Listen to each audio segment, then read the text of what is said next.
తులారాశి. ఈ తులారాశి వారికి వృషభ, మిథున, కర్కాటక రాశుల్లో చంద్ర సంచారం, మరి రవి బుధులు తృతీయ స్థానంలో, ద్వితీయంలో కుజు శుక్రులు, మరి పంచమంలో శని, షష్టంలో రాహు, సప్తమంలో గురుడు.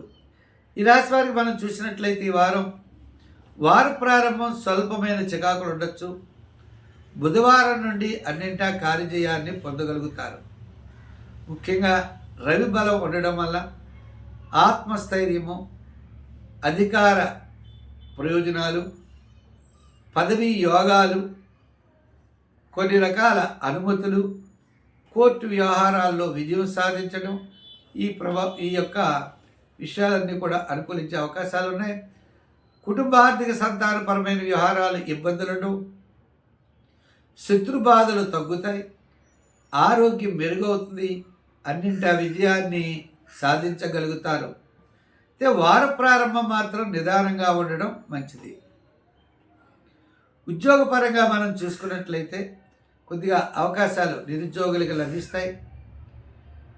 అలాగే ఉన్నటువంటి ఉద్యోగులకు కూడా ఆర్థిక ప్రయోజనాలు ఉండొచ్చు, లేదా అధికారుల యొక్క మెప్పు ఉండొచ్చు. రాజకీయ పరంగా కాస్త మంచి అవకాశాలు లభించేటువంటి పరిస్థితులు అయితే కనపడుతున్నాయి. వృత్తుల పరంగా చూస్తే పబ్లిక్ సంబంధమైనటువంటి వృత్తులు ఏదైతే ఉంటాయో, ఇన్సూరెన్స్ కంపెనీస్, ఇటువంటి వాళ్ళకందరికీ కూడా ఈ వారం చాలా అనుకూలంగా ఉన్నది. న్యాయవాదులు, వైద్యులు, కళారంగం వారికి, చేతి వృత్తి పనివారులకి, సంచార వృత్తులు చేసేవారికి, తిరుగుతూ వారి వృత్తులు చేసేవారికి ఈ వారం చాలా ప్రోత్సాహకరంగా ఉన్నది. వ్యాపారమైన ఆర్థిక లావాదేవీలు కూడా గురువారం నుండి శనివారం వరకు చాలా అనుకూలంగా జరుగుతాయి.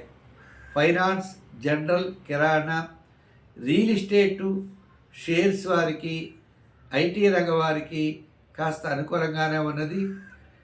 మరి మీ యొక్క అదృష్ట సంఖ్య 5 చూడండి, రంగుల్లో తెలుపు చూడండి.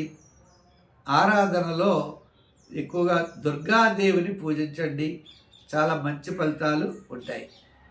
అయితే ఈ కార్యక్రమాన్ని 10 మందికి అందించడం కోసం ప్రతి ఒక్కరు కూడా షేర్ చేయండి, లైక్ చేయండి.